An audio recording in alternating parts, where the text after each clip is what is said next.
In the beginning of my speech, I also quoted a verse of the Quran from Surah Tauba, chapter number 9, verse number 24. Surah Tauba happens to be the most militant surah in the glorious Quran. If you read the Quran, the most militant surah in the complete Quran is Surah Tauba. Why do I say that Surah Tauba is the most militant surah in the Quran? Because Surah Tauba is the only surah in the glorious Quran which does not begin with the beautiful formula, Bismillah ar-Rahman ar-Rahim. In the name of Allah, most gracious, most merciful. Every surah, every chapter of the glorious Quran begins with the beautiful formula, Bismillah ar-Rahman ar-Rahim. In the name of Allah, most gracious, most merciful. Except Surah Tauba, chapter number 9. If you read Surah Ikhlas, chapter number 112, Bismillah ar-Rahman ar-Rahim. Qul huwa Allahu ahad. In the name of Allah, most gracious, most merciful. Says Allah one and only. Surah Falaq, chapter number 113. Bismillah ar-Rahman ar-Rahim. Qul a'udhu bi rabbil falaq. Say, I seek refuge with the Lord of Dawn. Surah Nas, chapter number 114. Bismillah ar-Rahman ar-Rahim. Qul a'udhu bi rabbin nas. In the name of Allah, most gracious, most merciful. Say, I seek refuge with Allah, who is the Lord of the humankind. Every chapter begins with the beautiful formula, Bismillah ar-Rahman ar-Rahim. In the name of Allah, most gracious, most merciful. But in the beginning of Surah Tauba, chapter number 9, there is no Bismillah. Why? For example, if you are walking down the streets of Dubai, maybe on Dubai Corniche, along with your wife, or along with your mother, and suppose there is a hooligan who snatches the handbag of your wife or of your mother and he runs away. What will you do? But naturally follow. And the moment you catch up with him, you will not say, Assalamu alaikum wa rahmatullah, may peace be on you. You will not say, Bismillah ar-Rahman ar-Rahim, in the name of Allah, most gracious, most merciful. The moment you catch up with him, you will get down to the subject directly. Hey, mister, give the handbag, I'll break your neck. Hey, mister, give the handbag, I'll break your arm. You will get down to the subject directly. Bismillah is uncalled for.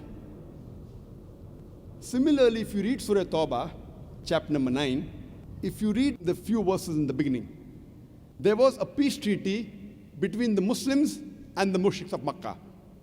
And this peace treaty was unilaterally broken by the mushriks of Makkah. By the time Allah subhanahu wa ta'ala reaches verse number 5, Surah Tauba, chapter number 9, He is giving a warning. He is giving an ultimatum to the mushriks of Makkah. You put things straight in 4 months' time, otherwise there is a declaration of war. When Allah is giving an ultimatum, is giving a warning, He gets down to the subject directly. Though there are many reasons why Bismillah is not there in Surah Tauba, but some of the Mufassirin, they say that because Allah is giving a warning directly to the mushriks of Makkah, Bismillah is uncalled for. He gets down to the subject directly. But by the time Allah subhanahu wa ta'ala reaches verse number 24, now He is addressing us Muslims. Now we Muslims are in the firing line. And Allah says, Kul, say, in kana abaukum, whether it be for your fathers, wa abnaukum, or your sons, wa ikhwanukum, or your brothers, wa azwajukum, or your spouses, your wives or husbands, wa ashiratukum, or your relatives. Allah is asking, what are your considerations? Are they your fathers? Are they your sons? Are they your spouses, your wives or husbands? Are they your relatives? And Allah continues, وَأَمْوَالٌ اِخْتَرَفْتُمُوهَا وَتِدَارَةٌ تَخْشَوْنَ كَسَادَهَا وَمَسَاكِنُ تَرْضَوْنَهَا. The wealth that you have amassed, the business in which you deal, the houses in which you live. Allah is asking, what are your considerations? Are they your fathers? Are they your sons? Are they your brothers? Are they your spouses? Are they your relatives? the wealth you have amassed, the business in which you deal, the house in which you live. Some people may be worried that, what will my father say? What will my son say? What will my brother say? My spouses or my relatives? There will be a loss in my business. Maybe the wealth I have amassed, I will lose it. The house that I live in, there may be a danger to it. And Allah continues.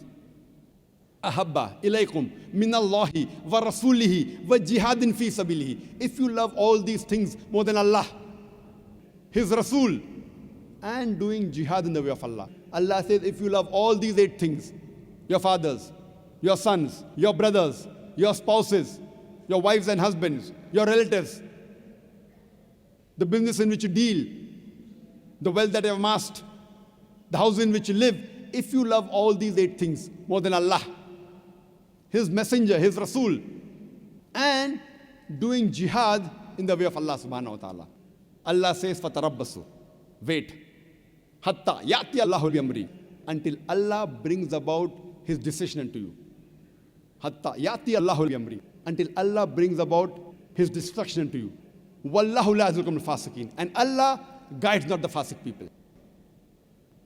Allah is telling in this verse of the Quran of Surah Tauba, chapter 9, verse number 24, that if you love your father, your sons, your brothers, your spouses, your relatives, the wealth you have amassed, the business in which you deal, the houses in which you live, if you love all these 8 things more than Allah, more than His Rasul, His Messenger, and doing jihad in the way of Allah subhanahu wa ta'ala. And jihad fi sabilillah is of various types. And today, the best jihad, according to me, is conveying the message of Allah subhanahu wa ta'ala. It is dawah. Conveying the message of Allah subhanahu wa ta'ala to the non-Muslims. Removing the misconception from their minds. If you love all these 8 things more than Allah, His Rasul, and doing jihad in the way of Allah subhanahu wa ta'ala, Allah says, wait. What does Allah mean when He says wait? And we Muslims are waiting, sitting on our backside doing nothing. What does Allah mean when He says wait? For example, if in a school, there is a senior student who's bullying the junior student. And the junior student tells the senior student, wait till I get my elder brother. And his elder brother happens to be the biggest hooligan in that area. When the junior student is telling the senior student, wait, what he's actually telling him is that you buzz off. You vanish. You better improve. Otherwise, you'll be taught a lesson. So similarly, Allah says, fatarabbasu, wait. He's telling us Muslims, wait. Wait doesn't mean, and we Muslims are waiting, sitting on our backside doing nothing. What does Allah mean when He says wait? He's telling you, you buzz off. You better improve. Fatarabbasu hatta ya'ti Allahu bi-amri. Wallahu la yazilkum al-fasiqeen. Wait until Allah brings His destruction unto you. And Allah guides not the fasiq people. Imagine Allah is comparing these 8 things with the love of Allah, His Rasul, and doing jihad in His way. The first He says is whether it be for your fathers. And you know that in the Quran, Allah subhanahu wa ta'ala, after believing in Allah, the next thing Allah says is you have to be kind to your parents. Allah says in Surah Isra, chapter number 17, verse number 23 and 24, that He has ordained for you that you worship none but Him. And that you be kind to your parents. And if one or both of them reach old age, don't say a word of contempt. Don't say oof to them. Rather, address them with honor and speak for them with respect and lower to them your wing of humility and pray to the Lord that cherish them, bless them as they cherished me in childhood. Now Allah is comparing your parents, whether it be for your parents, in terms of love of Allah subhanahu wa ta'ala. Your parents, your sons, your spouses, your relatives, your brothers. And then He says, the wealth you have amassed, the business in which you deal, the house in which you live. That means the wealth that you have amassed, if you do not spend in the way of Allah subhanahu wa ta'ala, then Allah says, wait, fatarabbas. And Allah gives an example, a beautiful example in Surah Baqarah, chapter number 2, verse number 261. Allah says, that if you spend your wealth in the way of Allah subhanahu wa ta'ala, it is like a grain of corn which grows into 7 years, each year bearing 100 grains. That means Allah says, if you sow 1 grain of corn in the way of Allah subhanahu wa ta'ala, Allah will give you 7 spikes, 7 years, each bearing 100 grains. That means if you give 1, Allah will give you 700 times. In business terminology, it is called as 70,000%. And I'm talking about business because I know that the world is hit with recession, and especially Dubai. So if you want a business in which you will never lose, it is business with Allah subhanahu wa ta'ala. You know, in these times of turmoil, ups and downs, markets go up, markets come down, the business in which you'll never lose is business with Allah subhanahu wa ta'ala. Allah promises you 700 times return, 70,000% return. 70,000. The market in Dubai was good. In 1 year, you're getting 50% profit, 100% profit, real estate, 200% profit. Everyone goes into it. When Allah is telling 70,000% profit, no one is going for Allah's way. Why? We say we believe in Allah, 70,000% Allah promised. And Allah doesn't stop there. He continues, and Allah will give you many-fold more. So Allah is comparing all these 8 things which you love.